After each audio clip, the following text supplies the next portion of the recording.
Magandang buhay sa lahat mga kagre. Tayo po ngayon ay mag-aabono ng dumi ng tupa sa dragon fruit. Pero bago yun ay magbawalis muna po ako. Yung farm life, makikita nyo yung aming ginagawa dito. Yung ginagawa ko lagi ito yung umaga, sinisipag, hapon, naparito ko po ako. Napakadali lang naman po nang i-apply. Kailangan ay kailangan po ay ganyan yung nalusot po yung dumi ng tupa. Ganyan din po sa kambing. Dire-diretso na po tayo.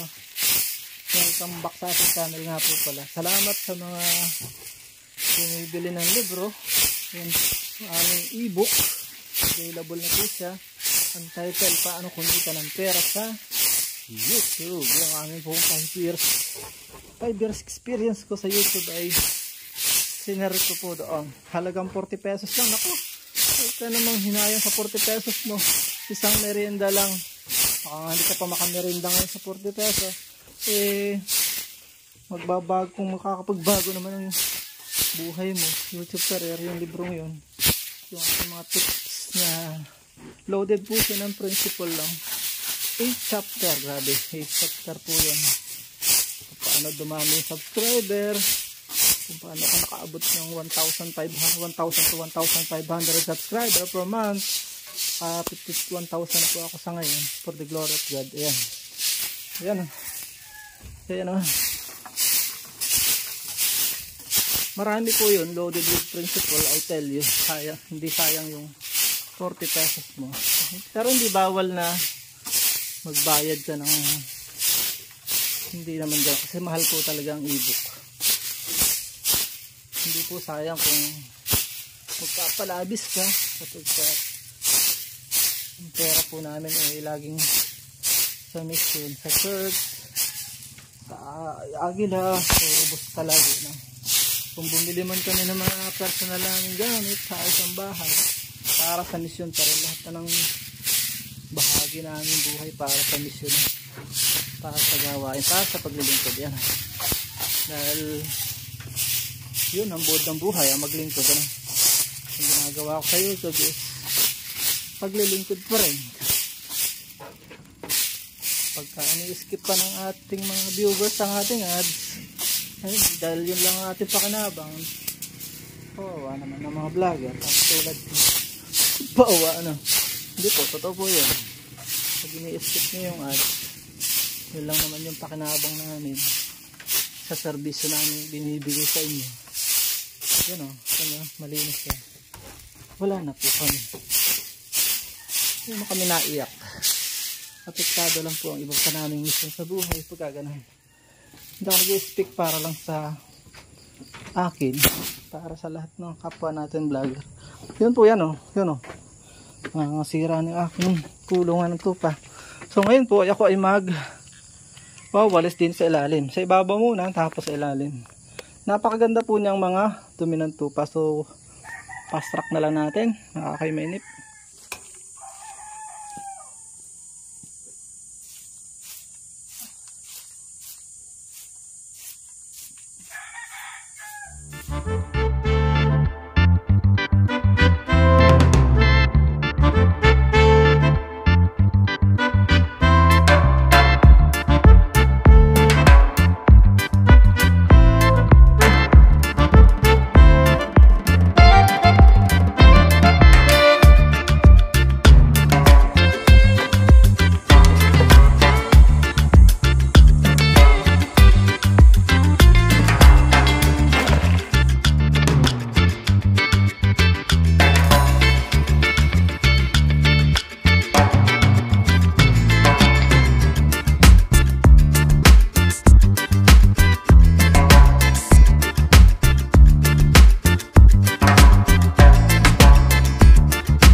Isang galon akong ganyan. Yan po, hindi ko alam kung saan makakapunta. Basta may demo ko sa inyo kung paano maglagay. At mag-iipon uli ako sa isang araw ay makaglalagay po uli ako. Sobrang dami ng demand na kailangan natin. Pangailangan namin sa abono. Kaya hindi po tayo nag-aalis ng tupak at mahirap siyang ibenta. So tara na, magpupunta po ako doon para patisin nyo paano ako mag-abono ng dragon fruit sa puno ng dragon fruit.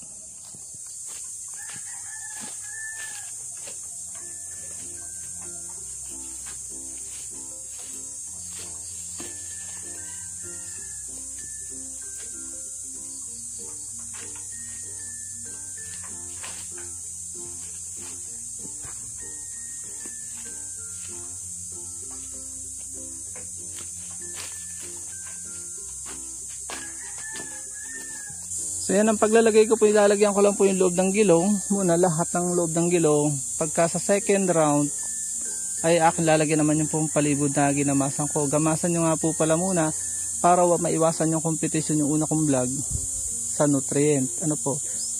Dahil nga kulang yung ating pong abono, yung loob muna, and then sa second batch yun ang labas. Ano po?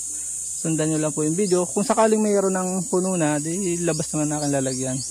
Tara na! Pinupuno po yan.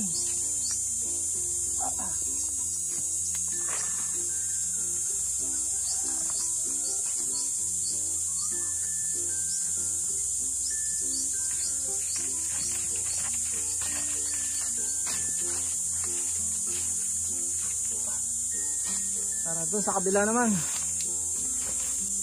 Grabe, ang kaya lang po isang galon ay mahigit 2.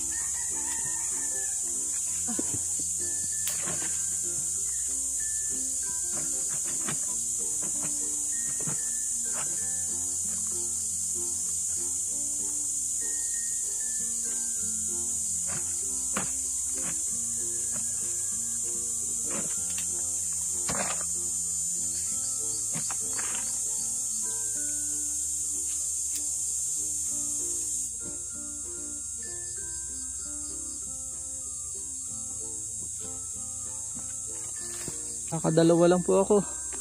Patatlo na po ito, patatlo.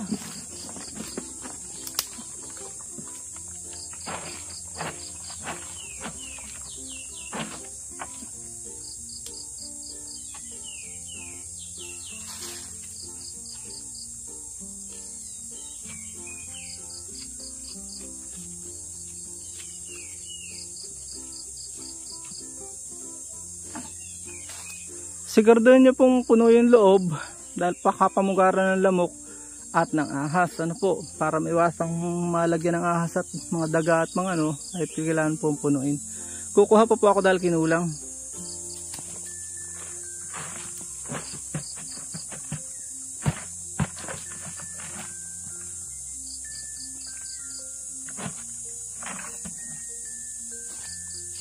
Nakatatlo.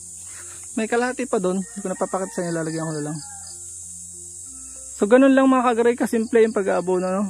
Hindi naman kailangang lagyan mo ng gulong. Pero nakita ko napakaganda niya. Para hindi makaykay ng mga manok. At makonsentrate lang sa malapit sa puno. Para malagyan din siya ng buhangin. Marami siyang purpose. Pampainit siya dahil mainit yung gulong. Kailangan ng dragon fruit siyang init na dulot ng gulong. Maraming salamat na may natutunan kayo. Maikli lang ating vlog. Bye-bye and God bless. At dyan po, nagtatapos sa ating munting vlog. Nawa po yung nag-enjoy po kayo at may natutunan. Kung bago pa lamang po kayo sa aming channel, ay huwag niyo pong kalimutan mag-subscribe at i-hit nyo na po yung bell para updated po kayo sakaling may bago po tayong upload. Na po, magkita-kits po tayo sa susunod nating mga video. God bless you all. Mabuhay. God bless the Philippines. Bye-bye po muna.